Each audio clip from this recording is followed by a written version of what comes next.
매일 엄청난 양의 에너지가 지구의 한 지점을 통과합니다. 분사적 긴장, 지정학적 분쟁, 그리고 전체 경제를 움직이는 이해관계로 둘러싸인 좁은 통로.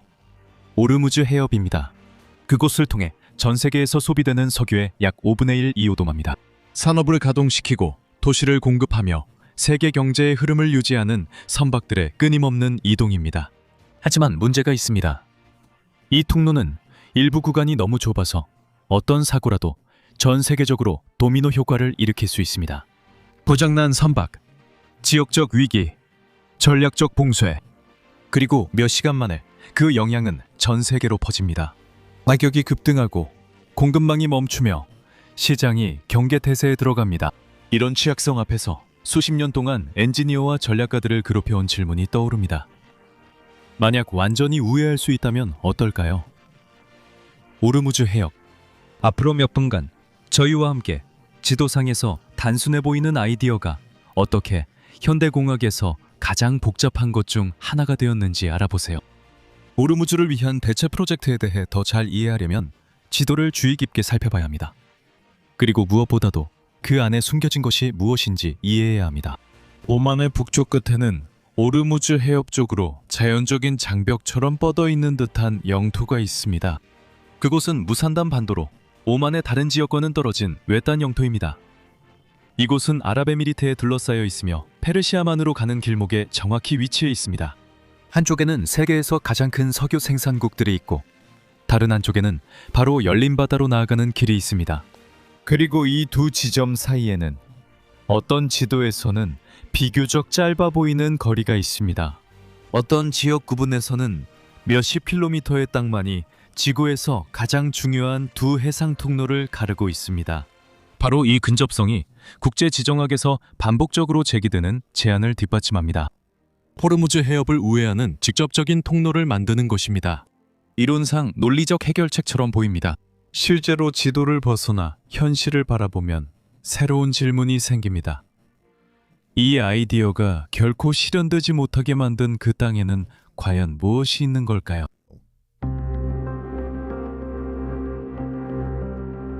호르무즈 해협을 우회하자는 가설은 오늘날에 생긴 것이 아닙니다. 이 가설은 그 지역 위험이 높아질 때마다 항상 다시 나옵니다. 그리고 이런 일은 자주 발생합니다. 정치적 긴장, 군사적 분쟁, 그리고 전 세계 에너지 흐름의 안전을 위협하는 사건들에 의해 촉진되기 때문입니다.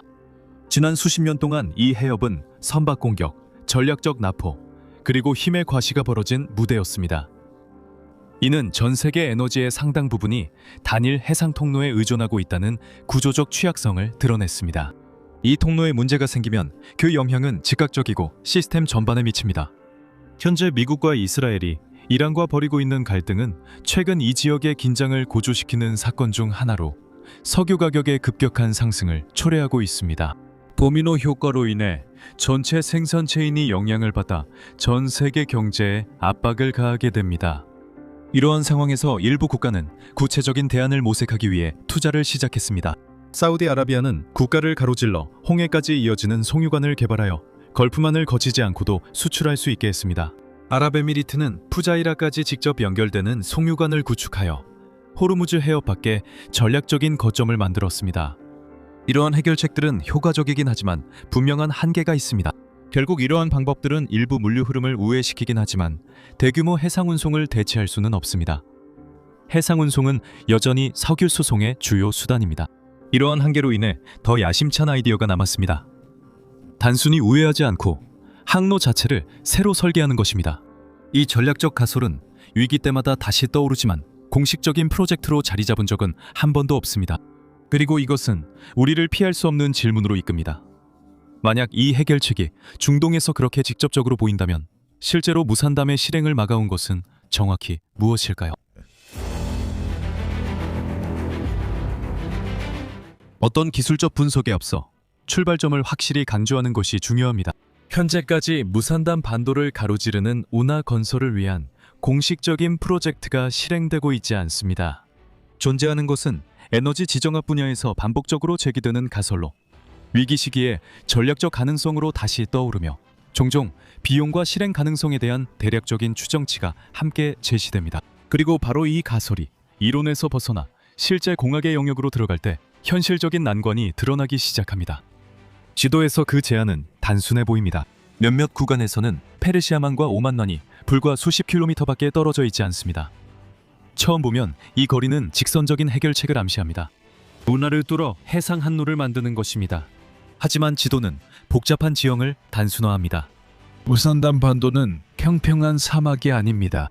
이곳은 라자르 산맥 시스템의 일부로 강렬한 지각 변동 과정에서 형성된 지질학적 산맥입니다. 주로 화성암과 수백만 년에 걸친 판의 충돌로 생긴 구조들로 이루어져 있습니다. 실제로 이 지형은 매우 험준한 지세로 나타나며 깊게 파인 계곡, 가파른 비탈, 그리고 자주 해발 1000m를 넘는 봉우리들이 있습니다. 그곳에는 모래 대신 바위가 있습니다. 이것은 공사의 성격을 완전히 변화시킵니다. 이런 환경에서 노선을 건설한다는 것은 세계에서 가장 큰 굴착 작업에 필적할 만큼 엄청난 양의 암석을 제거해야 한다는 뜻입니다. 하지만 굴착은 단지 첫 번째 도전일 뿐입니다. 이 프로젝트가 전략적으로 의미 있으려면 현재 운항 중인 가장 큰 유조성인 초대형 원유 운반선, 즉 VLCC가 통과할 수 있어야 합니다.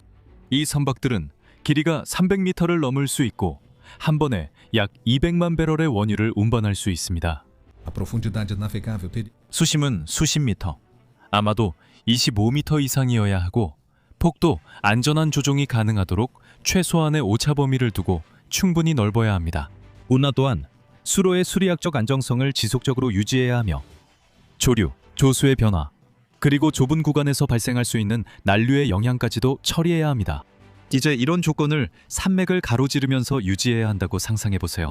각 구간마다 굴착, 지지, 구조적 안정화에 대한 구체적인 해결책이 필요할 것입니다. 그리고 여기서 가장 중요한 요소 중 하나인 지반 아래 상태를 보게 됩니다. 무산다오 지역은 복잡한 판구조 운동의 직접적인 결과로 오브덕션과 대륙 충돌 과정이 포함되어 있습니다.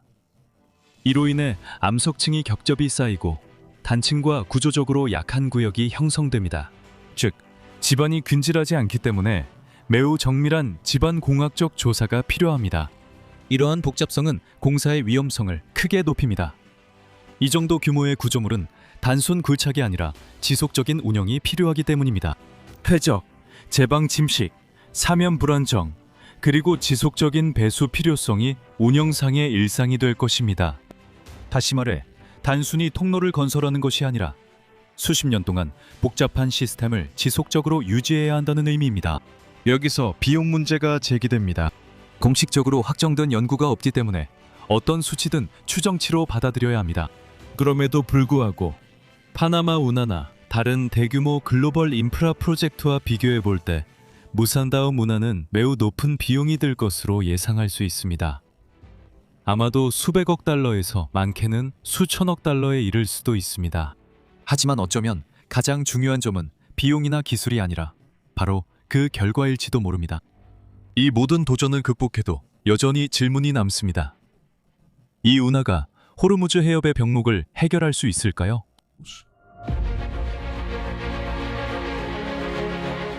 처음 봤을 때 무산다오에서 진행되는 이 프로젝트의 개념은 단순히 또 하나의 대형 토목 공사처럼 보일 수 있습니다.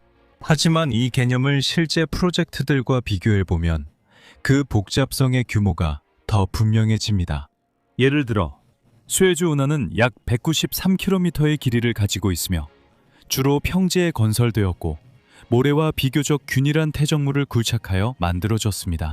반면 파나마 운하는 약 82km에 불과하지만 불규칙한 지형과 열대 기후 등 더 큰 도전에 직면했습니다. 그럼에도 불구하고 20세기 최대 규모의 공학 작업 중 하나로 수십 년에 걸친 건설이 필요했습니다. 이제 이것을 무산다오와 비교해 보세요.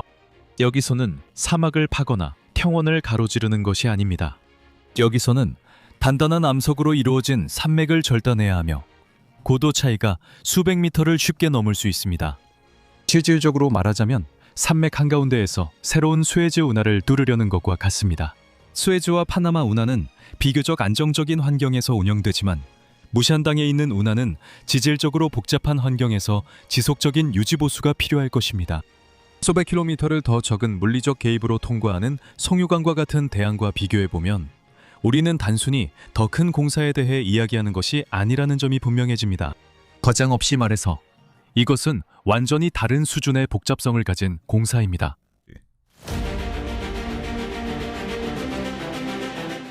우산 다음에 운하가 기술적으로 실현 가능해진다면 그 영향은 전 세계 에너지 판도에 상당할 수 있습니다. 대체 경로의 개설은 호르무즈 해협에 대한 의존도를 일부 줄일 것입니다. 이로 인해 산유국들의 물류 회복력이 강화되고 그 결과 국제 석유 시장의 흐름도 더 명확해질 것입니다.